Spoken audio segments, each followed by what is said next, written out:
கர்த்தருக்குள் மிகவும் அன்பான சகோதர சகோதரிகளை, வேதத்தை வாசிக்கலாம் வாங்க என்ற இந்த செய்தியின் வழியாக உங்களை சந்திப்பதிலே நான் பெருமகிழ்ச்சி அடைகிறேன். பிரியமானவர்களே, நாம் இப்பொழுது 1 சாமுவேல் புத்தகத்தை பார்த்து கொண்டு வருகிறோம். 1 சாமுவேல் புத்தகத்தை 3 பிரிவுகளாக பிரிக்கலாம். பிரியமானவர்களே, அதை முதலாவது சாமுவேலை பற்றிய காரியங்கள், இரண்டாவது சவுலை பற்றிய காரியங்கள், மூன்றாவதாக தாவீதை பற்றிய காரியங்கள் என்று 3 பெரும் பிரிவுகளாக பிரிக்கலாம். இன்றைய நாளில் நான் உங்களுக்கு தாவீதை பற்றி சொல்லிக் கொண்டு வருகிறேன். தாவீது என்ற இந்த பகுதியிலே, மூன்றாவது பகுதியிலே நாம் அதை 4 பிரிவுகளாக, சிறு பிரிவுகளாக பிரிக்கலாம். பிரியமானவர்களே, அது 1 தாவீது அபிஷேகிக்கப்படுதல், 2வது தாவீது கோலியாத்தை வெல்லுதல், 3வது தாவீதின் உபத்திரவங்கள். அதை தான் நம்ம இப்ப பார்த்து கொண்டு வருகிறோம்.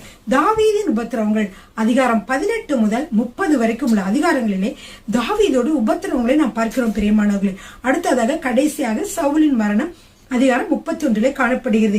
இப்படியாக 1 சாமுவேல் புத்தகத்திலே இந்த கடைசி பகுதியாக, 3வது பகுதியாகிய தாவீது என்ற பகுதியிலே நாம் 16வது அதிகாரம் முதல் 31ஆம் அதிகாரம் வரைக்கும் நாம் என்ன செய்கிறோம், அதிலே பார்க்கிறோம். பிரியமானவர்களே, சரிங்க, வாங்க தாவீதின் உபத்திரவங்களை பத்தி பார்த்து கொண்டிருக்கிறோம். முதலாவது நான் சவுலின் அட்டகாசங்கள் என்று அந்த தாவீதின் உபத்திரவங்களையே, சவுலின் அட்டகாசங்கள் ஒரு செய்தி கொடுத்திருந்தேன். அடுத்த செய்தி பாத்தீங்கன்னா தாவீதின் உபத்திரவங்கள்.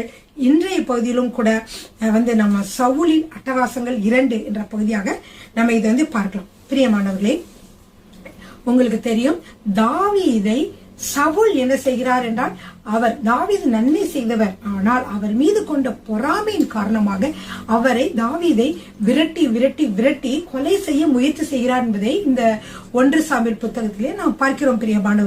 பிரியமானவர்களே, முதலாவது பாருங்க, தாவீது பார்த்தீங்கன்னா சிறுவனாக இருந்தால், இளைஞனாக இருக்கிற பொழுதே கோலியாத் என்ற ஒரு ராட்சசனை, இந்த இஸ்ரவேல் பெலிஸ்தரிடமிருந்து வந்த ராட்சசனை, இவர்கள் எல்லாரும் என்ன செய்வதென்று, இஸ்ரவேல் மக்கள் அனைவரும் என்ன செய்வதென்று தத்தளித்துக் கொண்டிருந்த வேளையிலே இவர் என்ன செய்கிறார் என்றால், அந்த கோலியாத் என்ற அரக்கனை என்ன செய்கிறார், இந்த தாவீது இளைஞனாக இருக்கிற பொழுது அவரை வெல்கிறார் என்று சொல்லி பார்க்கிறோம்.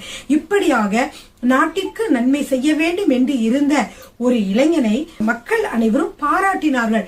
சவுல் கொன்றது 1000, தாவீது கொன்றதோ 10000 என்று சொல்லி பாடல்களை பாடினார்கள். இதன் காரணமாக சவுல் தாவீது மீது பொறாமை கொண்டு அவனை கொல்ல வேண்டும் என்று திட்டத்தை தீட்டினான் என்று சொல்லி நம்ம பார்க்கிறோம். பிரியமானவர்களே, இந்த பகுதியில நாம் தெரிந்து கொள்ள வேண்டியது என்னவென்றால், மற்றவர்களுடைய சந்தோஷம் நமக்கும் சந்தோஷம் என்று இருக்க வேண்டும். பிரியமானவர்களே, பிறர் சந்தோஷப்படும் பொழுது நாமும் சந்தோஷப்பட வேண்டும். இதை நீங்க ரோமர் 12வது அதிகாரம் 15வது வசனத்தில கூட வாசிக்கலாம். சந்தோஷப்படுகிறவர்களுடனே சந்தோஷப்படுங்கள், அழுகிறவர்களுடனே அழுங்கள் என்று வார்த்தை பரிசுத்த ஆவியானவரிடமிருந்து இந்த வார்த்தை யார், பவுல் எழுதுகிறார். இப்படியாக இருக்கிற பொழுது நாம் எப்படி இருக்கணும், மற்றவர்கள் சந்தோஷப்படுகிற பொழுது அவர்களுடைய உயர்வை பார்த்து நாம் சந்தோஷப்பட வேண்டும். இதுதான் ஒரு அருமையான குணம். பிரியமானவர்களே, அவர்கள் விழுகிற பொழுது, அவர்கள் அழுகிற பொழுது நாமும் அழ வேண்டும், அவர்களோடு சேர்ந்து துக்கப்பட வேண்டும். இதுதான் ஒரு நல்ல தேவனுடைய பிள்ளைகளுடைய குணம். பிரியமானவர்களே, ஆனால் இங்கே சவுல் என்ன செய்கிறார், சவுல் கொண்டது 1000, தாவீது கொண்டது 10000 என்று சொன்ன பொழுது அவர் என்ன செய்தார், அவர் மீது பொறாமை கொண்டு, தாவீது மீது பொறாமை கொண்டார், அவரை காய் மகாரமாய் பார்த்தார் என்று சொல்லி வருகிறார்னா, மிகவும் பொறாமையோடு கூட தாவீதை அவர் பார்க்கிறார். தாவீதை அப்படியாக அவர் அணுகிறார் என்று பார்க்கிறோம். ஆனால் அதற்கு பதிலாக என்ன செய்திருந்தால் நன்றாக இருக்கும் என்று சொல்லி பார்த்தோம் என்றால், இவர் நாட்டிற்காக தாவீதும் சவுலோடு கூட சேர்ந்து ஒத்துழைத்ததினாலே சவுல் இதை பார்த்து பொறாமைப்படாமல், நான் 1000 நீ 10000 கொன்றிருந்தாலும் இருவரும் நம் நாட்டிற்காகவே 11000 பேரை கொன்றுவிட்டோம், அல்லது நம் இருவரும் சேர்ந்தே என்ன செய்தோம், இந்த 11000ஐயும் நாம் எதற்காக, நம் நாட்டிற்காக நாம் கொன்றோம் என்று சொல்லி அவர் சவுல் நினைத்திருக்க வேண்டும். அநேகர் அப்படிதான் நினைக்க வேண்டும். அதாவது அவரு இப்படி ஊழிய செய்யறாரே, இவங்க இப்படி செய்யறாங்களே, அவங்க அப்படி ஷைன் பண்றாங்களே, இவங்க இப்படி ஷைன் பண்றாங்களே, நம்மளால முடியலன்னு சொல்லி பொறாமையினாலே மற்றவர்களை அவதூறாக பேசிக் கொண்டிருப்பதை விட்டுவிட்டு அவரும் தேவனுடைய ராஜ்யத்திற்காக பாடுபடுகிறார். அவரால் முடிஞ்ச 1000, அவரால் முடிஞ்ச 10000, அவர் கர்த்தருடைய தேவனுடைய ராஜ்யத்துக்காக கஷ்டப்படுகிறார். நான் என்னால் முடிந்த வரைக்கும் கர்த்தருடைய ராஜ்யத்திற்காக செயல்படுகிறோம். எனவே இருவரும் ஒரே காரியத்தை தான், ஒரே நோக்கத்தை தான் செய்கிறோம், இருவரும் சேர்ந்து கர்த்தருக்காக தான் நாம் செயல்படுகிறோம் என்ற எண்ணத்தை நாம் உடையவர்களாக இருக்க வேண்டும். பிரியமானவர்களே, இப்படியே சவுலும், ஆஹா நானும் தாவீதும் சேர்ந்து என்ன செய்தோம், இப்போ நாட்டிற்காக 11,000 பேரை வென்றிருக்கிறோம், இந்த கடவுளுக்காக நாம் 11,000 பேரை வென்றிருக்கிறோம் என்றே அவர் நினைத்து சந்தோஷப்பட்டிருக்க வேண்டும். இப்படி சந்தோஷப்பட்டிருந்தால் இவர் பொறாமைப்பட வேண்டிய அவசியம் இல்லை. எப்பொழுது பார்த்தாலும் தாவீதை பார்க்கிற பொழுது நாம் குபீர் குபீர் என்று சொல்லி அவருடைய பிரஷர் ஏறி அவர் பின்னாடியே ஓடி அவர் எப்படியாவது கொண்டு விட வேண்டும் என்று அவர் சிந்திக்கவும் தேவையில்லை. பிரியமானவர்களே, எவ்வளவு நாள் அவர் அலைந்தார், அவரை கொல்ல முயற்சி செய்தார். ஆனாலும் பிரியமானவர்களே, கர்த்தர் ஒருவனை உயர்த்த சித்தமானால் இந்த உலகமே எதிர்த்தாலும் அதை தடுக்க முடியாது என்பதை நாம் தெரிந்து கொண்டிருக்க வேண்டும். அவரும் அப்படி தெரிந்து கொண்டிருக்க வேண்டும். அப்படி இல்லாமல் அவர் பின்னாடியே விரட்டி கொண்டே வந்ததினாலே பிரியமானவர்களே, ஒரு தடவை இதே பெலிஸ்தியர்கள் போருக்கு வருகிற பொழுது தாவீதை விரட்டி கொண்டே இருந்தால் தாவீது ஓடி ஓடி ஓடி என்ன செய்தார், மறைவாகவே இருந்தார். அவருடைய கான்ட்ரிபியூஷன், அதாவது அவருடைய பங்கை இந்த பெலிஸ்தியர்கள் வருகிற பொழுது, பெலிஸ்தியர்கள் யுத்தத்திற்கு இஸ்ரவேல் மக்களை நோக்கி வருகிற பொழுது அவருடைய பங்கை அவர் நிறைவேற்ற முடியாமல் போய்விட்டது. இதனால் என்ன நடந்தது, இதனால் சவுல் இறந்தார், அவருடைய மகனும் இறந்தார் என்று சொல்லி பார்க்கிறோம். பிரியமானவர்களே, எனவே இவர் பொறாமையின் காரணமாக கடைசியில் என்னது, அழிவுதான் ஏற்பட்டது. அதற்கு பதிலாக இருவரும் கைகோர்த்தபடியாக நான் ஒரு தகப்பனாக இருக்கேன், என்னுடைய மகன் மாதிரி நீ இருக்கிறார் என்று சொல்லி தாவீதோடு கூட சேர்ந்து அவர் ஒத்துழைத்திருந்தார் என்றால் பிரியமானவர்களே, அவர் இறந்து போகக்கூடிய சூழல் ஏற்பட்டிருக்கிறது. பெலிஸ்தரை சவுல் கட்டாயமாக தாவீதோடு கூட சேர்ந்து வென்றிருக்க முடியும். ஹல்லேலூயா. இதுதான் இந்த இந்த பகுதியிலே நாம் கர்த்தர் கொடுக்கிற அந்த அருமையான ஒரு பாடமாக இருக்கிறது. அதாவது அருமையான ஒரு ரெவல்யூஷனாக, வெளிப்பாடாக இருக்கிறது பிரியமானவர்களே. எனவே இந்த வெளிப்பாடை நீங்கள் உணர்ந்து கொள்ளுங்க. நான் ஒவ்வொரு தடவையும் நான் கர்த்தருடைய காரியங்களை எல்லாம், அதாவது வேதத்தை பற்றி சொல்லுகிற பொழுதெல்லாம் கர்த்தர் அந்த பகுதியில் இருக்கக்கூடிய வெளிப்பாடுகளை எனக்கு கொடுக்கிறார். நானே அறியாத புதிய வெளிப்பாடுகளை ஆவியானவர் தாமே உங்களோடு பகிர்ந்து கொள்ளும் பொழுது அவர் எனக்கு அதை வெளிப்படுத்துகிறார். அதை வாசித்து தியானம் பண்ணுகிற பொழுது கர்த்தர் அதை வெளிப்படுத்துகிறார். இந்த வெளிப்பாடு உங்கள் எல்லாருக்கும் மிகவும் பிரயோஜனமாக இருக்கும் என்று நான் விசுவாசிக்கிறேன் பிரியமானவர்களே. ஹல்லேலூயா. பாருங்க, நம்ம ஒரு பொறாமை என்பதை பாத்தீங்கன்னா ஒரு ஆச்சரியமான விஷயத்த அதை பார்ப்பீங்க. இந்த பொறாமையினால ஒரு ஆச்சரியமான விஷயம் அதுல இருக்கிறத பார்க்கிறீங்க. என்னவென்றால் அது என்ன செய்யுதுன்னா, பிறர் சந்தோஷமா இருக்கிற பொழுது அது நம்மை வருத்தப்பட வைக்கிறது. ஐயோ, சந்தோஷமா இருக்காரு, இவரு இவ்வளவு உயர்வா இருக்கிறாரு, அவங்க அப்படி ஷேர் பண்றாங்க, அவ்வளவு கர்த்தரால் பயன்படுத்தப்படுகிறாங்க, இப்படி செய்யறாங்க அப்படி செய்யறாங்கன்னு பார்க்கிற பொழுது கர்த்தரால் பயன்படுத்தப்படுகிறார் நினைச்சாலே புறண போயிடும். ஆனா அப்படி நினைக்கிறது இல்லை. அவர் பார் இப்படி பேசுறாரு, அவரை இப்படி உயர்வா இருக்கிறாங்க என்று சொல்லி கர்த்தர் உயர்த்துகிற பொழுது என்ன செய்யறாங்கன்னா, அவர் சந்தோஷமா இருக்கிற பொழுது, உயர்த்தப்படுகிற பொழுது, அவங்க சந்தோஷமா இருக்கிற பொழுது என்ன செய்யறாங்க, இவங்க பொறாமை கொண்டவர்கள் வருத்தப்படுகிறார்கள். அதே நேரத்தில் அவர்கள் வருத்தமா இருக்கிற பொழுது இவங்களுக்கு ஒரே கொண்டாட்டமா சந்தோஷமா இருக்கு. இதுதான் இந்த பொறாமையோட விஷயம். எது ஊழியத்துல மட்டும் இல்ல, எங்கே வெளியில கூட பாத்தீங்கன்னா யார் மீதாவது பொறாமை கொண்டிருந்தார்கள் என்றால் அந்த பொறாமை கொண்டவர் சந்தோஷப்படுகிற பொழுது இவர்களுக்கு வருத்தமாக இருக்கும், அவர்கள் வருத்தப்படுகிற பொழுது இவர்களுக்கு சந்தோஷமாக இருக்கும். எவ்வளவு வித்தியாசமான இது பாத்தீங்களா. அதனால்தான் பவுல் சொல்லுகிறார், ரோமருக்கு எழுதின நிருபம் 12வது அதிகாரம் 15வது வசனத்திலே சொல்கிறார், சந்தோஷப்படுகிறவர்களுடனே சந்தோஷப்படுங்கள், அழுகிறவர்களுடனே அழுங்கள் என்று சொல்கிறார். இதுதான் ஒரு தேவனுடைய பிள்ளை கொண்டிருக்க வேண்டிய குணம். சரிங்க பிரியமானவர்களே, நம் வேதத்தை எடுத்துக்கொள்ளுங்கள், உங்களுடைய நோட்டு புத்தகத்தையும் பேனாவையும் எடுத்துக்கொள்ளுங்கள். இப்பொழுது நாம் தாவீதோட உபத்திரவங்களை நாம் பார்த்து கொண்டு வருகிறோம். போன செய்தியிலே நீங்கள் பார்த்திருப்பீர்கள் என்னவென்றால் 1 சாமுவேல் 21வது அதிகாரம் வரைக்கும் நான் விளக்கியிருந்தேன். 1 சாமுவேல் 21வது அதிகாரத்துல நம்ம என்ன கடைசியாக பார்த்தோம் என்றால், அதாவது 1வது வசனத்துல வாசிக்கிறேன், தாவீது நோபில் இருக்கிற ஆசாரியனாகிய அகிமெலேக்கின் இடத்திலே போனார். இப்ப அகிமெலேக்கின்ற ஆசாரியர் இடத்துக்கு போறாரு. போய் நடந்த காரியங்கள்லாம் உங்களுக்கு தெரியும். போடியா அங்க என்ன செய்யறாரு, பசியோடு இருந்தனால இந்த சமூக தப்பங்களை கேட்டாரு. அவர் என்ன ஆசாரியர் கொடுத்தாரு. அது மட்டுமல்ல, தாவீது தனியாக இருக்கிறார். சவுல் எந்த நேரத்திலும் தன்னோடு போயிட வரலாம் என்பதற்காக அவருக்கு எந்த ஆயுதம் இல்லாமல் இருந்ததுனால அங்கே ஆயுதங்கள் இருக்கிறதா என்று கேட்டார். ஏல பள்ளத்தாக்கிலே நீங்க கொன்றீங்களே கோலியாத், அவருடைய ஆயுதங்கள் இங்க இருக்கிறது என்று சொன்ன உடனே தாவீது அதை எடுத்துக்கொண்டான் என்று சொல்லி கடைசியாக பார்த்தோம் இல்லையா. அப்ப பாருங்க, அப்ப அவர் என்ன சொன்னார், காத்தின் ராஜாவாகி ஆகீசிடத்தில் போனான்னு சொல்லி பிடிக்கிறோம். காத்தின் ராஜா யார் என்றால் அந்த கோலியாத்துடைய ஊரை சேர்ந்தவர் தான் அந்த ராஜா, ஆகீஸ் என்ற ராஜா. சரிங்களா பிரியமானவர்களே, அதை நாம் பார்த்தோம். அதில் என்ன செய்தார் என்றால், அவர் அங்கு சென்றிருந்தார்.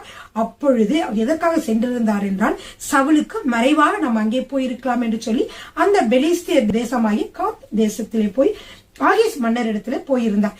அங்கே போயிருந்த பொழுது அந்த ஆகீஸோட வேலைக்காரர்கள் எல்லாம் இவரை பார்த்த பொழுது, இவரை பார்த்தா தாவீதை போல தெரிகிறதே, சவுல் கொன்றது 1000, தாவீது கொன்றது 16 என்று பெண்கள் எல்லாம் முறையாக பாடினார்கள் அல்லவா, அது இவனை குறித்து தானே புகழ்ந்து பாடினார்கள் என்று அவர்கள் சொன்னார்கள்.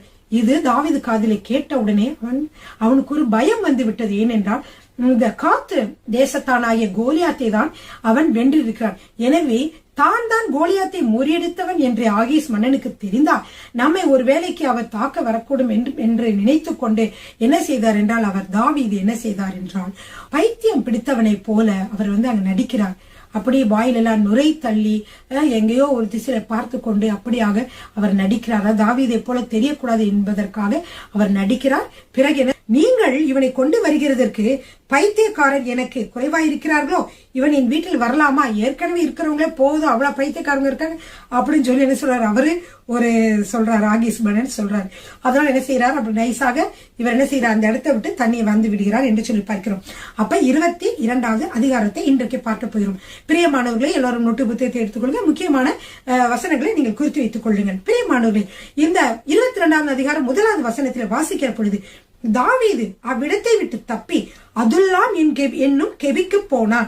அதை அவன் சகோதரரும் அவன் தகப்பன் வீட்டாரும் அனைவரும் கேட்டு அங்கே அவனிடத்திற்கு போனார்கள். பிரியமானவர்களே, தாவீது அங்கும் இங்கும் போய்கொண்டிருந்தார் அல்லவா. இப்பொழுது என்ன செய்கிறார் என்றால், இங்க இருந்து பார்க்கிற பொழுது அதுல்லாம் என்கிறக்கூடிய கெபிக்கு செல்கிறார். இது 1 என்று சொல்லி வைத்துக்கலாம். சரி, முதலாவதாக நிறைய இடங்கள் இந்த நான் சொல்ல போற இந்த பகுதியில் வருது. அதனால 1, 2, 3 சொல்லி உங்களுக்கு இன்ட்ரெஸ்ட் அது புரியுதுக்காக சொல்றேன்.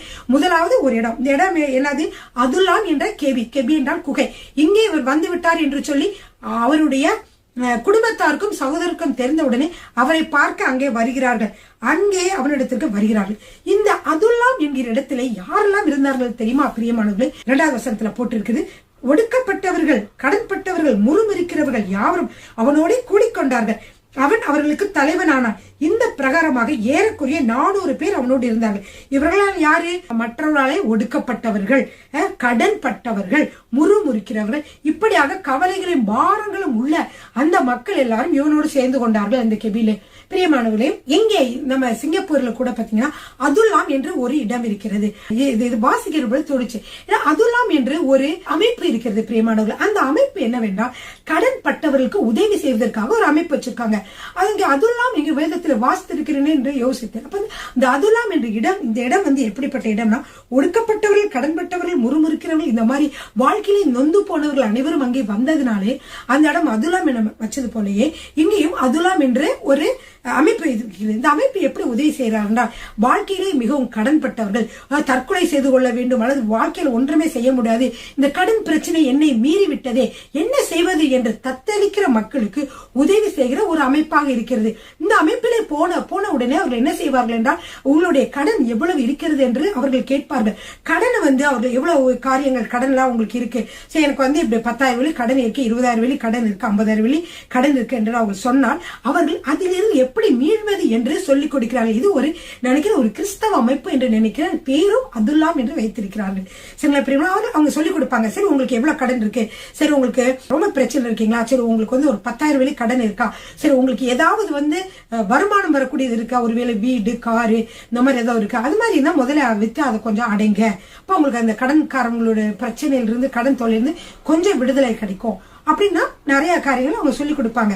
அதுவும் இல்லாம இந்த 10,000 20,000 நீங்க கடன் பட்டிருக்கிறீங்கன்னா அவங்களுக்கு என்ன செய்வாங்கன்னா, இவங்க ஒரு கடிதம் எழுதுவார்கள். சரி, இப்ப 3 கடன்காரங்க எனக்கு இருக்காங்க, 10,000 கடன் நான் கொடுக்க வேண்டும், இவங்க எல்லாரும் 1000 வெள்ளி மாதம் நான் கொடுக்கிறேன்னு ப்ராமிஸ் பண்ணிருக்கேன், ஆனா என்னால 1000 கொடுக்க முடியல, என்னோட சம்பளமே 2,000 தான், இது கூடி விட்டது, அப்படி கொஞ்சமா கடன் கூடி ஆயிடுச்சு என்று அவங்க சொல்லுகிற பொழுது அவங்க அவங்க ஐடியா சொல்லுவாங்க. என்னன்னா, சரி இந்த ஆட்களுக்கெல்லாம் நாங்க கடன் லெட்டர் கடிதம் போடுகிறோம், நீங்க என்ன செய்யணும்னா 1000 கொடுக்காம அதுக்கு பதிலா உங்களால முடிஞ்சது, உங்களுக்கு 3,000 வெள்ளி சம்பளம் இருந்துச்சுன்னா நீங்க பாதி காசு, உங்களுக்கு 1,500 வெள்ளி உங்களுடைய வீட்டு செலவுகள், சாப்பாடுக்கு அந்த காசை நீங்க கடன் கொடுக்கணும் அவசியம் இல்லை, வைத்துக் கொள்ளுங்கள்.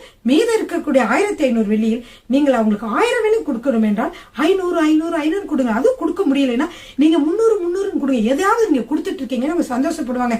அதனால நீங்க அப்படியாக 300 குறைச்சு கொடுத்து நீங்க என்ன செய்யணும், கொஞ்சம் ஒரு வருஷத்துல அடைக்கிற கடன் நீங்க 2 வருஷம் 3 வருஷத்துல நீங்க அடைக்கலாம். இதுக்கு நாங்க என்ன செய்வோம், அவங்களுக்கு நம்ம எழுதி கொடுப்போம்.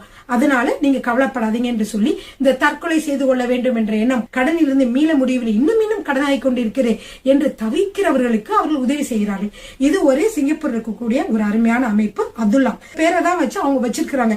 ஏன்னா அதுல்லான்ற இடத்துலதான் பாத்தீங்கன்னா ஒடுக்கப்பட்டவர்கள், கடன்பட்டவர்கள், முறுமுறுக்கிறவர்கள் அனைவரும் போடாங்க. அங்க போய் தாவீது அங்க போய் இருந்தாலும் அவரோட அவர்கள் கூடிக்கொண்டார்கள் என்று சொல்லி பார்க்கிறோம்.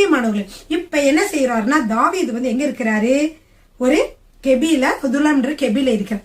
அப்போ அவருடைய குடும்பத்தாரும் பெற்றோர்களும் வந்தவுடனே அவன் நினைக்கிறான், நானே எப்படி இருக்கிறேன், ஒளிந்து மறைவாக சவுலுக்கு பயந்து நான் ஒளிந்து கொண்டிருக்கிறேன், என்னோடு இவர்களும் வந்து விட்டார்களே, அப்ப என்னை பாதுகாக்கிறது மட்டும் இல்ல என்னோட தாய் தாப்பன்மார்களையும் பாதுகாக்க வேண்டி இருக்குமே அவர் நினைத்து அவர்களுக்கு ஏதாவது ஒரு வழி வகை செய்ய வேண்டும் என்று திட்டம் செய்து அவர் என்ன செய்கிறார் என்றால், பிரியமானவர்கள் எல்லாரும் எடுத்துக்கொள்ளுங்கள், 1 சாமுவேல் 22வது அதிகாரம் 3வது வசனமும் 4வது வசனமும் வாசிக்கிறேன். தாவீது அவ்விடத்தை விட்டு மோவாபியரை சேர்ந்த மிஸ்பேக்கு போய் மோவாபின் ராஜாவை பார்த்து, தேவன் என்னை எப்படி நடத்துவார் என்று நான் அறிய மட்டும் என் தகப்பனும் என் தாயும் உங்களிடத்தில் தங்கி இருக்கும்படி தயவு செய்யும் என்று சொல்லி அவர்களை மோவாபின் ராஜாவினிடத்திற்கு அழைத்துக் கொண்டு போய் விட்டான். தாவீது அரணில் இருந்த நாளெல்லாம் அவர்கள் அங்கே அவனோடு இருந்தார்கள் என்றால் எங்கே, மோவாபின் ராஜாவோடு இருந்தார்கள். இப்படியாக பாதுகாப்பாக அவர்களை ஒரு இடத்தை வைத்து விட்டார். அப்போ தாவீது எங்க இருந்தார், கெபி. 2வது இடம் எங்க போறாரு, மிஸ்பேக்கு போறாரு. மிஸ்பேன்ற இடத்துக்கு போய் தான் மோவாப் ராஜா கிட்ட அம்மா அப்பா மற்றும் பிள்ளை, அதாவது சகோதரர்களையும் அங்க ஒப்பு கொடுக்கிறார் என்று சொல்லி பார்க்கிறோம். சரிங்களா? அடுத்ததாக பாருங்க, இப்படி நடக்கிற பொழுது காத் என்கிற ஒரு தீர்க்கதரிசி என்ன செய்யறாரு என்றால், தாவீதை பார்த்து, நீங்க ஏன் இப்படி ஒரு அரணான இடங்கள்ல இருக்கீங்க, பாவம் நீங்க வந்து யூதா தேசத்துல இருக்கலாமே, அங்க உங்களுக்கு நான் இடம் கொடுக்குறேன், நீங்க அங்க நீங்க மறைவா இருக்கலாம் என்று சொல்லி யாரு கூப்பிடுறார், காத் என்னும் தீர்க்கதரிசி அவரை கூப்பிடுகிறார். அப்பொழுது தாவீது என்ன செய்கிறார் என்றால், அப்பொழுது தாவீது புறப்பட்டு ஆரேத் என்னும் காட்டிற்கு செல்கிறார் என்று சொல்லி போயிருக்கிறோம். ஓகே, மிஸ்பே என்ற மோவாபு நாட்டில இருந்து எங்க போறாரு, இப்போ ஆரேத் என்னும் காட்டிற்கு போயிருக்காரு. இப்படியே அவனோடு தாவீது அவனோடு இருந்தார். அனைவரும் என்ன செய்திருந்தார்கள் என்றால், இந்த ஆரேத் என்ற காட்டிற்கு போனாங்க. இது உடனே சவுலுக்கு இது தெரிய வருகிறது. சவுலுக்கு இது தெரிய வந்த உடனே சவுல் என்ன செய்கிறார், 2ஆம் அதிகாரம் 6வது வசனம், தாவீதும் அவனோடு இருந்த மனுஷரும் காணப்பட்ட செய்தி சவுல் கேள்விப்பட்டான். சவுல் கிபியாவை சேர்ந்த ராமாவில் ஒரு தோப்பிலே உட்கார்ந்து தன்னுடைய ஊழியக்காரர் எல்லாரும் தன்னை சூழ்ந்து நிற்க தன் ஈட்டியை தன் கையிலே பிடித்துக் கொண்டிருக்கும் பொழுது, அப்படியாக என்ன செய்யறார், அங்க சவுல் மக்கள்கிட்ட பேசுறாரு. யார்கிட்ட பேசுறாரு, அவருடைய சேனாதிபதிகள், அப்புறம் அவருடைய ஊழியக்காரர்கள் அனைவரையும் கூப்பிட்டு வச்சு ஒரு உரையாற்றுகிறார். அவர் என்ன சொல்றாருன்னா, பிரியமானவர்களே, உங்களுக்கு தாவீது உதவி செய்தானா, ஏதாவது உதவி செய்வானா, சவுலாகி நான் தான் மன்னனாக இருக்கிறேன், நானும் உங்களுக்கு உதவி செய்ய முடியும், எனவே நீங்கள் எனக்கு ஆதரவாக நீங்கள் நடந்து கொள்ள வேண்டும் என்ற கருத்து அடங்கிய உரையை அவர் ஆற்றுகிறார். பார்ப்போமா, எல்லாரும் எடுத்துக்கொள்ளுங்கள். 1 சாமுவேல் 22ஆம் அதிகாரம் 7வது வசனம். சவுல் தன்னில் நிற்கிற தன் ஊழியக்காரை பார்த்து, பென்யமீன் புத்திரரையே கேளுங்கள், ஈசாயின் மகன் உங்கள் எல்லாருக்கும் வயல்களையும் திராட்சை தோட்டங்களையும் கொடுப்பானோ, உங்கள் எல்லாரையும் 1000க்கு அதிபதிகளும் 100க்கு அதிபதிகளுமாக வைப்பானோ, நீங்கள் எல்லாரும் எனக்கு விரோதமாக கட்டுப்பாடு பண்ணி கொண்டது என்ன, ஈசாயின் மகனுடனே என் குமாரன் உடன்படிக்கை பண்ணும் பொழுது என் செவிக்கு அதை ஒருவனும் வெளிப்படுத்தவில்லை, எனக்காக பரிதாபப்பட்டு என் செவிக்கு அதை வெளிப்படுத்த உங்களில் ஒருவனாயிலும் இல்லையா, இந்த நாள் இந்நாளில் இருக்கிறபடி எனக்கு சதி பண்ண என் குமாரன் என் வேலைக்காரனை, அதாவது தாவீது சொல்றாரு, என் வேலைக்காரனை எனக்கு விரோதமாக எடுத்து விட்டானே என்கிறான். அதாவது இப்ப சவுலுக்கு ஒரு மனக்கவலை இருக்கிறது. என்னவென்றால், அவனுடைய மகனாகிய யோனத்தான் தாவீதோட என்ன செய்தார், நட்புறவு வைத்துக் கொண்டான். அது வைத்துக் கொண்டது எனக்கு தெரியவில்லையே, என்னோட மகனும் அவனும் மிகவும் நட்பாக இருக்கிறார்களே, இதை எனக்கு ஒருவர் அறிவிக்கவில்லையே என்று சொல்லி சொல்கிறார். இங்கே ராஜாவாகிய தாவீது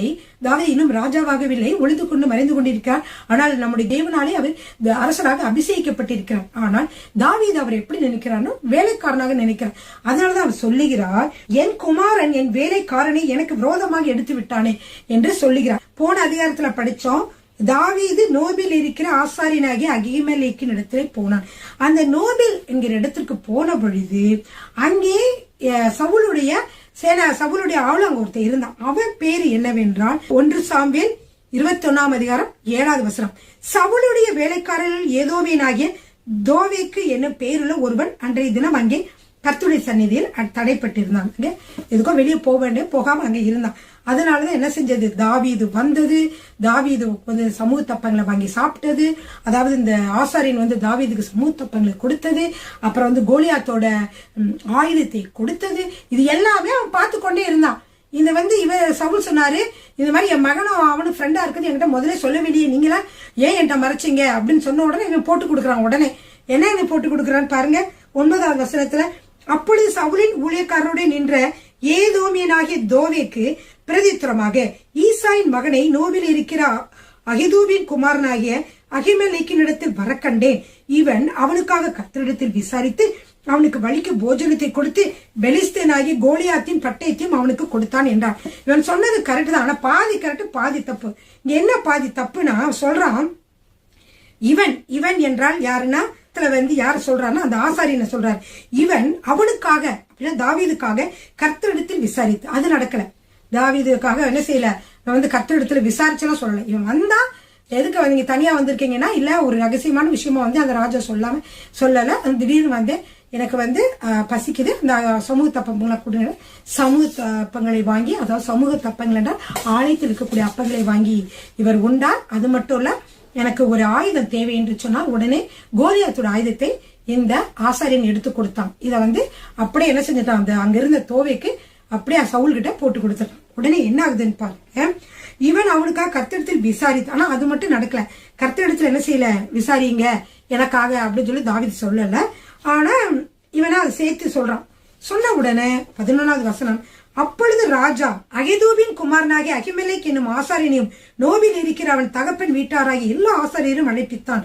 அவர்கள் எல்லாரும் ராஜாவினிடத்தில் வந்தார்கள். அப்பொழுது சவுல் அகிதூபின் குமாரனை கேள் என்று சொல்ல, அவன் இதோ இருக்கிறேன் என் ஆண்டவனே அப்படின்னு சொல்ல, அவன்கிட்ட இவர் சொல்றாரு, சவுல் அவனை சொல்றாரு. 13வது வசனம், அப்பொழுது சவுல் அவனை நோக்கி, நீயும் ஈசாயின் மகனும் எனக்கு விரோதமாய் கட்டுப்பாடு பண்ணி இந்நாளில் இருக்கிறபடி எனக்கு சதி பண்ண அவன் எனக்கு விரோதமாக எழும்பும்படிக்கு நீ அவனுக்கு அப்பமும் பட்டயமும் கொடுத்து தெய்வ சந்நிதியில் அவனுக்காக விசாரித்தது என்ன என்றான். உடனே அத சொல்றாரு, அபிமெலேக் சொல்றாரு, ராஜாவுக்கு பிரதித்திரமாக, ராஜாவுக்கும் தாவீதுக்கும் பகை, சவுல் வந்து தாவீதை வந்து கொல்றதுக்கு ட்ரை பண்ணிட்டே இருக்காருன்னு யாருக்கும் தெரியுமா? தெரியாது. அகிமெலேக்குக்கும் தெரியாது. அப்ப அகிமெலேக் என்ன சொல்றாருன்னா, ராஜாவுக்கு பிரதித்திரமாக உம்முடைய எல்லா ஊழியக்காரர்களும் தாவீதை போல ராஜாவுக்கு மருமகனும் உம்முடைய கட்டளையின்படி செய்து வருகிறவனும் உம்முடைய வீட்டிலே கனமுள்ளவனுமா இருக்கிற உண்மையுள்ளவன் யார் அப்படின்னு நினைச்சுதான் பாருங்க. இன்றைய தினம் அவனுக்காக தேவ சந்நிதியில் விசாரிக்க தொடங்கினேனோ அது எனக்கு தூரமாக இருப்பதாக. அது நான் அப்படி செய்யவே கிடையாது. ராஜா தம்முடைய அடியானாகிய என் மேலாகிலும் என் தகப்பன் வீட்டாரில் எவன் மேலாகிலும் குற்றம் சுமத்த வேண்டாம். உம்முடைய அடியான் இவைகளில் எல்லாம் ஒரு சிறிய காரியமாகிலும் பெரிய காரியமாகிலும் அறிந்திருந்ததில்லை என்றான். பிரியமானவர்களே இப்படி சொல்றான். ஆனா என்ன சொல்றான் தெரியுமா, ராஜா அகிமெலேக்கே நீயும் உன் தகப்பன் வீட்டார் அனைவரும் சாகவே சாக வேண்டும் என்றான். சாகவே சாக வேண்டும் சொன்னா அந்த ஊழியக்காரெல்லாம் பார்த்து அவ்வளவு பேரையும் கொல்லுங்க அப்படின்னா எவ்வளவு பேர் அங்க வந்து இருக்கிறாங்க தெரியுமா? ஆசாரியர்கள் மட்டும் ஏபோத்தை தரித்திருக்கும் 85 பேரை அன்றைய தினம் கொண்டான். பிரியமானவர்களே, முதலாவது என்ன சொல்றாருன்னா, அந்த சவுல் சொல்றாரு, ஊழியக்காரர்களை பார்த்து சேவர்களை பார்த்து சொல்றாரு, நீங்க போய் என்ன செய்யுங்க, அவனை போய் கொல்லுங்க, அந்த ஆசாரியர்கள் அனைவரையும் கொல்லுங்க அப்படின்னு சொல்றாரு. அப்ப அவங்க யாருமே ஆசாரியர்கள் கொள்ள கைப்படவில்லை. ஆசாரியர்கள் கொள்ள பயந்துட்டு அவங்க ஆசாரியர்கள் கொல்லவே இல்லை. ஆனா இன்னொருத்த இருந்தான், அவன் வந்து இஸ்ரவேல் கிடையாது. அவன் யாருன்னா ஏதோமியனாகிய தோவேக்கு என்ன செய்தான் என்றால், அதை வாசிக்கிறேன் 18வது வசனம். அப்பொழுது ராஜா தோவேக்கையை நோக்கி, நீ போய் ஆசாரியர்களை கொன்று போடு என்றான். ஏதோமியனாகிய தோவேக்கு ஆசாரியர்கள் மேல் விழுந்து சணநூல் ஏபோத்தை தரித்திருக்கும் 85 பேரை அன்றைய தினம் கொன்றான். அது மட்டுமல்ல, ஆசாரியர்களுடைய பட்டணங்கள் இருக்கக்கூடிய ஸ்திரீகள், குழந்தைகள், ஆடு மாடு எல்லாவற்றையும் அவன் கொண்டுட்டான். இதான் சாக்கு, அவனுக்கு எல்லாத்தையும் வெற்றி கொன்று போட்டு விட்டான். பிரியமானவரே, இப்படி நடந்த பொழுது ஒருவன் மட்டும் தப்பித்து வந்தான். அவன் யார் என்றால் அபியத்தார். அவன் பேர் அபியத்தார். அவன் யாருன்னா அகிமெலேக்கின் குமாரர்களில் ஒருவன். அவன் ஒருவன் மட்டும் தப்பி வந்து தாவீது கிட்ட இந்த விஷயத்த சொல்றான். உங்களுக்கு தெரியுமா, இந்த மாதிரி வந்து எல்லாத்தையும் வந்து கொன்று போட்டான் சவுல் சொல்லி. அப்ப தாவீது சொல்றான், ரொம்ப வேதனைப்பட்டு, ஐயோ இது எல்லாமே என்னாலதான் நடந்தது, என்னாலதான் அவன் வந்து என் மேல இருக்க கோவத்துல தான் உங்களெல்லாம் கொண்டுட்டான். பரவாயில்ல, நீ மட்டும் தப்பித்து வந்தாய், நீ என்னோடு இரு. அதாவது உன்னை கொன்று போட நினைக்கிறவன் தான் என்னையும் கொன்று போட நினைக்கிறான். எனவே நம்ம 2 பேரும் ஒருவராக நம்ம வந்து என்னுடைய கூட இரு என்று சொல்லி அவனையும் கூட வைத்துக் கொண்டான் என்று சொல்லி பார்க்கிறோம். பிரியமானவர்கள் 23ஆம் அதிகாரத்துல பார்த்தீர்கள் என்றால் அதற்கடுத்தபடியாக தாவீது எங்கே செல்கிறார் என்றால் 4வது இடமாக முதல் இடத்துல என்ன பார்த்தோம்னா அதுல்லாம் என்ற கெபி, 2வதாக மோவாப் ராஜாவை தேடி அதாவது மிஸ்பேக் என்ற இடம், 3வதாக ஆரேத் எனும் காட்டுல போய் இருந்தான். இப்படியாக இருந்த தாவீது இப்பொழுது என்ன செய்கிறார் என்றால் கேகிலா என்ற இடத்துக்கு போகிறார். அது 4வது இடம். இந்த கேகிலா இடத்திற்கு தாவீது ஏன் செல்கிறார்? அதிகாரம் 23 எடுத்துக்கலாம். 1வது வசனத்தை வாசிக்கலாம். இதோ பெலிஸ்தேர் கேகிலாவின் மேல் யுத்தம் பண்ணி களஞ்சியங்களை கொள்ளையிடுகிறார்கள் என்று தாவீதுக்கு அறிவிக்கப்பட்டது. இப்ப தாவீது வந்து ஒளிஞ்சு மறைஞ்சிருந்தாலும் அவன் ஒரு அரசராக, இஸ்ரவேலுக்கு ஆதரவான ஒரு அரசராகவே இருக்கிறார். எனவே அவர் மனதளவில் ஒரு அரசராகவே இருக்கிறார் பிரியமானவர்களே. எனவே இந்த கேகிலா என்கிற இடம், அந்த கேகிலா என்கிற இடம் இஸ்ரவேலை சேர்ந்த இடம். இந்த கேகிலா என்ற இடத்தை என்ன செய்தார்கள் என்றால் பெலிஸ்தியர்கள் வந்து யுத்தம் பண்ணி அங்கிருக்கிற களஞ்சியங்கள் எல்லாம் என்ன செய்கிறார்கள்? கொள்ளையிடுகிறார்கள் என்ற செய்தி தாவீதுக்கு வருகிறது. உடனே தாவீது விசனப்பட்டு நான் போய் அந்த கேகிலா மக்களை விடுவிக்கலாமா என்று சொல்லி நினைக்கிறான். உடனே ஆண்டவரிடம் கேட்கிறான். அவன் எதை செய்தாலும் பிரியமானவர்களே ஆண்டவரிடம் கேட்டுவிட்டே செய்கிறான். மிகவும் அருமையான ஒரு தேவனுடைய மனுஷனுடைய குணமாக இருக்கிறது பிரியமானவர்களே. அது 2வது வசனத்துல வாசிக்கிற பொழுது 23ஆம் அதிகாரம் 2வது வசனம், அப்பொழுது தாவீது நான் போய் அந்த பெலிஸ்தரை முறியடிக்கலாமா என்று கர்த்தரிடத்தில் விசாரித்ததற்கு கர்த்தர் நீ போ, பெலிஸ்தரை முறியடித்து கேகிலாவை ரட்சிப்பாயாக என்று தாவீதுக்கு சொன்னார். ஆனா கர்த்தர் வந்து இவருக்கு சொன்னார். ஆனா மனிதர்கள் என்ன, எப்பொழுதுமே மனிதர்கள் கர்த்தர் உங்களை ஏதாவது ஒரு காரியத்தை செய்ய சொன்னா நீங்க கர்த்தர் சொன்ன காரியத்தை செய்ய வேண்டும் என்று இருக்கிற பொழுது அநேக மனிதர்கள் என்ன செய்வார்கள் என்றால் அதை தடை செய்வார்கள். தடை செய்யக்கூடிய காரியத்தை சந்தேகத்தை எழுப்புவார்கள். இது எப்படி நீங்க செய்ய முடியும்? இது முடியாது, அது முடியாது, இப்படி செய்ய முடியாது, அப்படி செய்ய முடியாது என்று சொல்லி மக்கள் சொல்லுவார்கள். நம்ம அதை கேட்டு நாம் பின்தங்கி விடாதபடிக்கு கர்த்தர் என்ன சொன்னாரோ அதையே வந்து எவ்வளவு சந்தேகமாக இருந்தாலும் நம்ம அந்த சந்தேகமான எல்லாவற்றையும் தள்ளி வைத்து விட்டு விசுவாசத்தோடு கூட கர்த்தர் சொன்னதற்காக நாம் நிற்க வேண்டும் பிரியமானவர்களே. 3வது வசனத்துல இருக்குது அப்படி நான் சொல்றேன். ஆகிலும் தாவீதின் மனுஷர் அவனை நோக்கி, இதோ நாங்கள் இங்கே யூதாவில் இருக்கும் போதே பயப்படுகிறோம். நாங்கள் பெலிஸ்தருடைய சேனைகளை எதிர்க்கிறதற்கு கேகிலாவுக்கு போனால் எவ்வளவு அதிகம். அதாவது ஏன் அப்படி சொல்றாங்கன்னா இவங்க சொல்றாங்க நம்ம யூதா தேசத்துல இருக்கும் போதே பெலிஸ்தர் பயப்படுறோம். கேகிலா தேசத்துல யார் இருக்கா? ஏற்கனவே பெலிஸ்தர்கள் வந்துட்டாங்க, முற்றுகையிட்டு இருக்காங்க, அவங்க சண்டை போட்டு இருக்காங்க. அங்க போனா இன்னும் எவ்வளவு பயங்கரமா இருக்கும் வேண்டான்னு மற்ற மக்கள் கூட இருக்கிற மக்கள் எல்லாம் சொல்றாங்க. ஆனால் அவன் என்ன செய்ய திரும்பமா கர்த்தரிடத்தில் விசாரித்தான். கர்த்தர் சொன்னார் நீ போ, நீ அதை ரட்சிப்பா என்று. அப்படியே அவன் அங்கே போய் பெலிஸ்தர்களை புரியெடுத்து கேகிலாவின் குடிகளை ரட்சித்தான் என்று சொல்லி பார்க்கிறோம் பிரியமானவர்களே. இப்படியாக அவன் கஷ்டத்திலும் அவன் ஒளிந்து மறைந்து கொண்டு உயிருக்கு பயந்து ஒளிந்து கொண்டு இருந்த வேலையிலும் கூட அவன் மக்களுக்காக உழைப்பதை, மக்களுக்கு உதவி செய்வதை அவன் நிறுத்தவில்லை. அவன் ஓடி போய் என்ன செய்தான்? அந்த கேகிலா குடிகளை அவன் மீட்டான் என்று சொல்லி பார்க்கிறோம் பிரியமானவர்களே. இன்னும் அவன் அநேக காரியங்களை செய்திருக்கிறான். அதை எல்லாவற்றையும் நாம் என்ன செய்வோம்? அடுத்த செய்தியிலே நாம் பார்க்கலாம். கர்த்தர் உங்களை ஆசீர்வதிப்பாராக. ஹல்லேலூயா, ஆமென். கர்த்தர் உங்களை ஆசீர்வதிப்பாராக.